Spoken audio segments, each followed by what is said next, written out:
Here begins the next rising tide of the tale. The winds of Agata, when rivers speak in tongue, was part 6, The River Father Awakens. Chapter 1, The First Truth. First chord echoed across every tributary, every lake, every whisper of water hidden in stone. Even rain paused in the sky. Yukon felt it in his blood. And far beneath the ocean skin of the river father stirred. His body was the length of history. His voice, when it finally emerged, was not a roar but a hum. A vibration so deep it made the bones of mountains tremble. Greater than who plays the first truth? He asked. Nkamjika stood atop a ledge of woven water, harp in hand, eyes locked on the darkness below. Greater than one who remembers, she said. One who listens.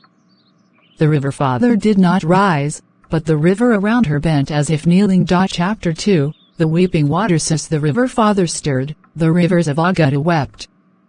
Tears flowed from wells, from eyes of statues, from old rocks. Water told stories again. In one village, a grandmother suddenly remembered the name of the daughter she lost during the slave raids.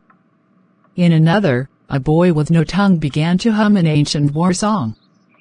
But not all were glad. In the city of Noki, the ruling circle of silence gathered. They had ruled 4 generations by forgetting, by hiding, by damning memory. And now, the river father threatened to undo all. Greater than kill the girl, the high keeper hissed. Or drown in the past we buried. Chapter 3, The Covenant of 3 Strings. The harp pulsed again. A second chord demanded to be played. But the harp resisted. One string burned. Another turned to ice. The third vanished altogether. Nkamjika fell to her knees. Yukon tried to help, but a sudden tide threw him away. From the mist emerged 3 spirits, the original covenant strings. Each string was once a guardian, Asa Joytongue, who sang birth songs. Okiri Woontongue, who named pain. Yananai Tongue, who recorded secrets. They spoke in unison, greater than to play the next chord, you must relive us. Nkamjika entered their memory. Chapter 4, The 3 Trialstrial. 1 Asa, the Joytongue lived a life of festivals. But one day, she refused to sing for a corrupt prince's heir. He punished her by drowning her voice in a silver jar. Nkamjika had to sing without using her tongue. Only heartbeats. Only breath. The string returned.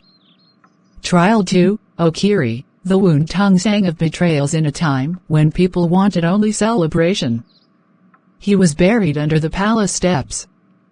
To pass, Nkamjika had to sing a story no one wanted to hear. She sang of the village elder who let his brother die for chieftaincy. The second string returned. Trial 3 Yana, the Nightongue knew all secrets. But when she whispered the true name of the sun, the gods blinded her. Nkamjika had to whisper a secret of her own. She leaned close to the string and confessed, greater than I don't want to be remembered. I only want the river to live. The third string shimmered back. Chapter 5, The second chord. With all strings restored, she played again. The second chord. It was not beautiful. It was real.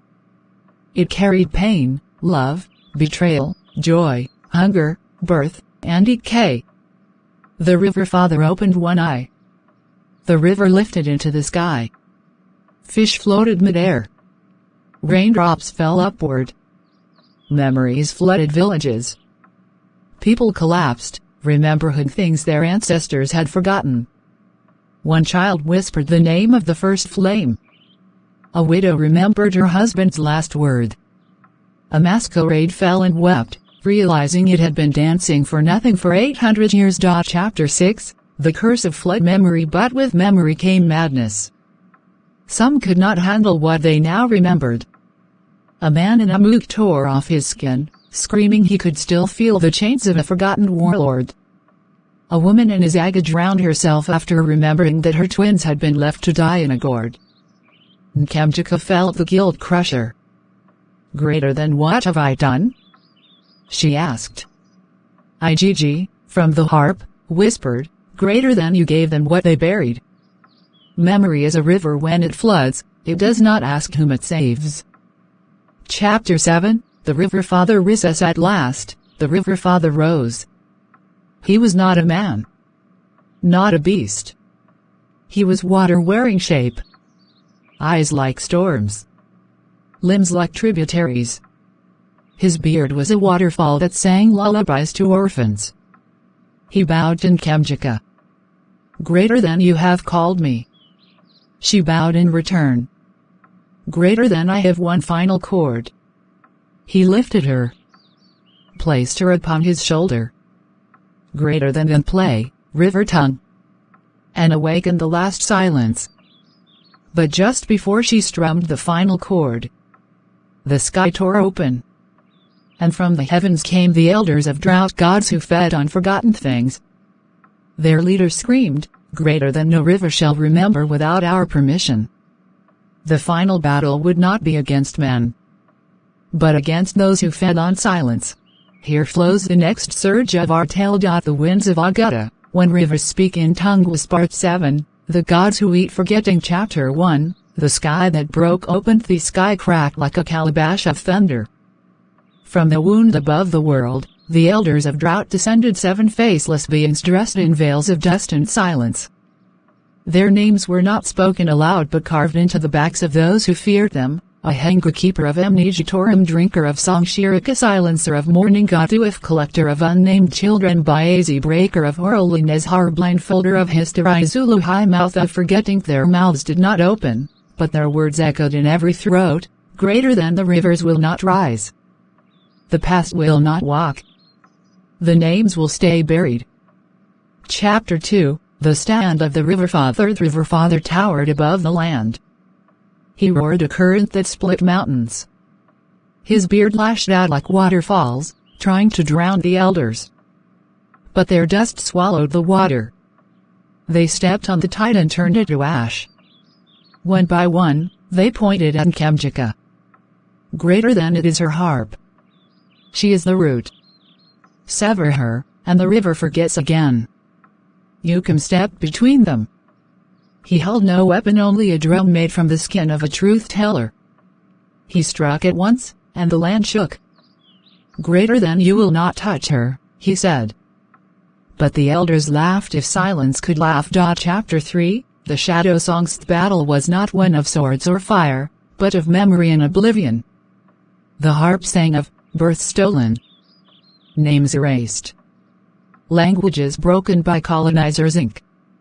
The elders answered with shadow songs, songs with no beginning. Songs that ended before they began. Songs sung backward. The sky wept confusion. Villagers turned on each other, forgetting who they were. A chief stabbed his twin, forgetting they had shared a womb. A shrine maiden burned her own shrine, claiming it had never existed.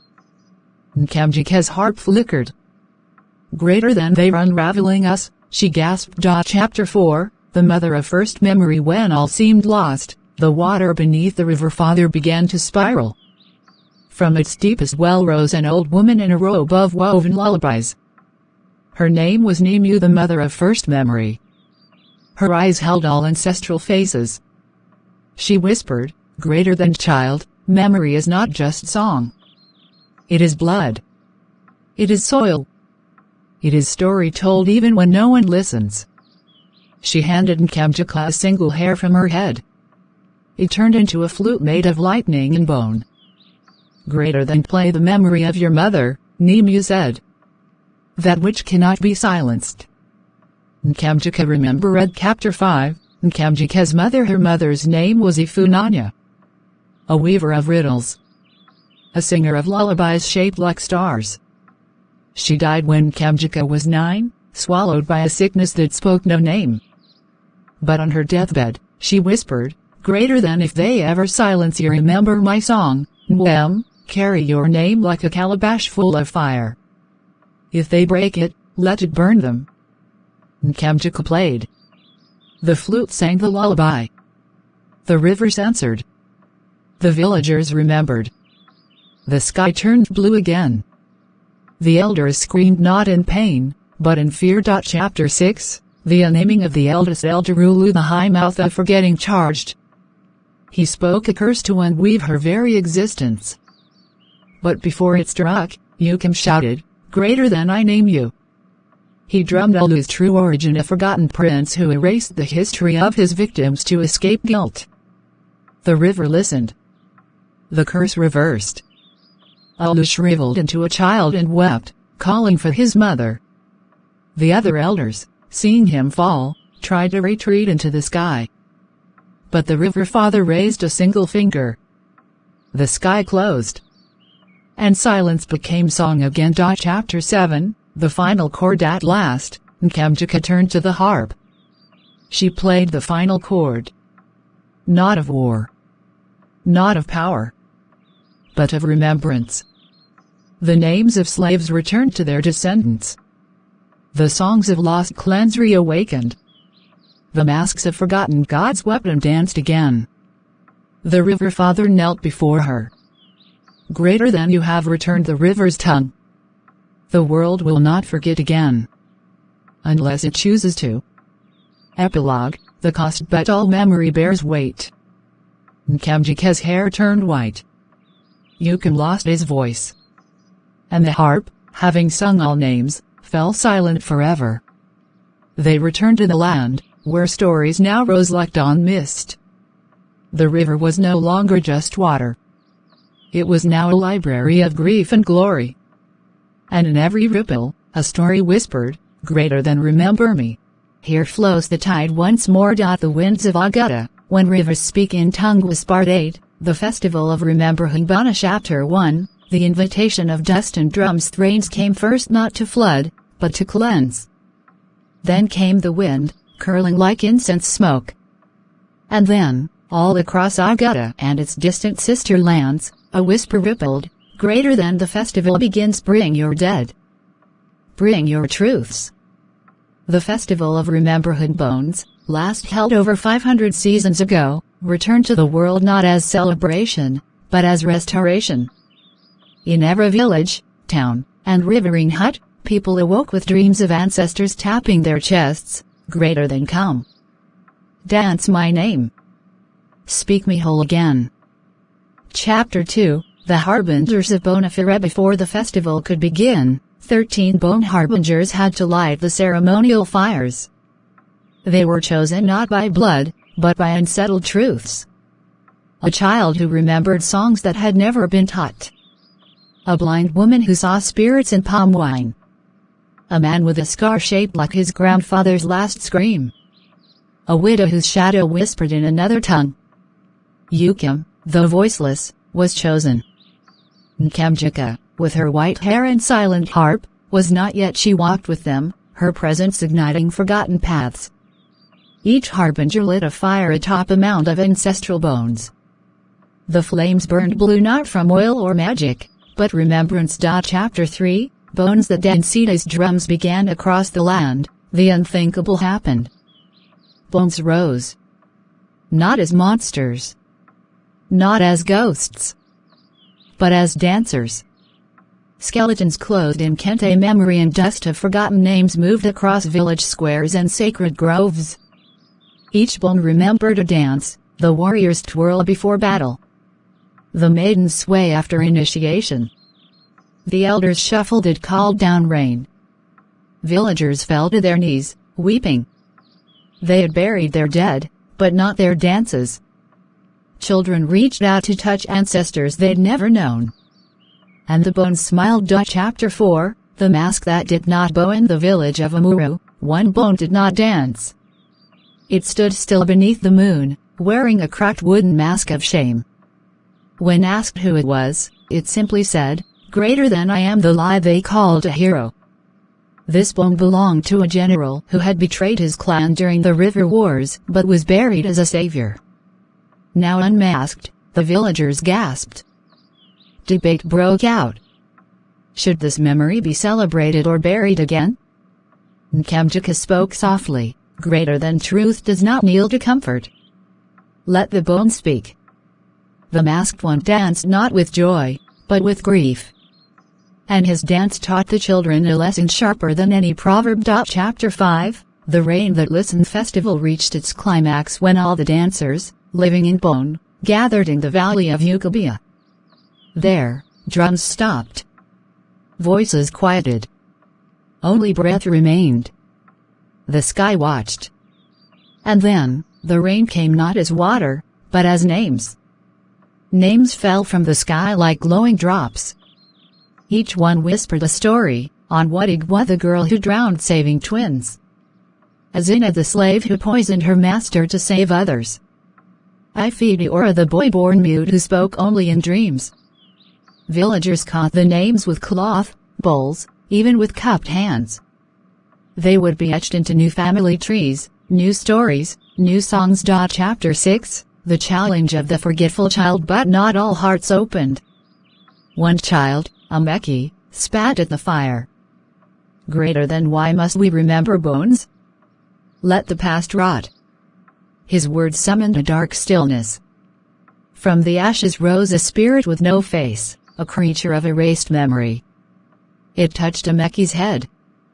And instantly, the boy forgot his name, his mother's face, his own voice. Panic gripped him. The villagers watched helplessly, until Nkemjika walked forward. She hummed not a song of war or rain, but the lullaby of Ifunanya, her mother. The melody wrapped around Ameki like a cloth. Bit by bit, his memories returned. He wept into her arms, whispering, "Greater than I remember. I do. I do." Chapter 7, The Bones returned to earth. As dawn approached, the bones gathered again. Not to stay, but to return. They did not walk into graves. They danced into the rivers. And as they touched the waters, they became mist, then droplets, then song. Nkemjika's harp trembled but did not speak. Yukam struck his drum one last time. The final echo carried across the land. "Greater than you are remembered." And from the river father's mouth came a whisper, "Greater than let the living now carry the truth."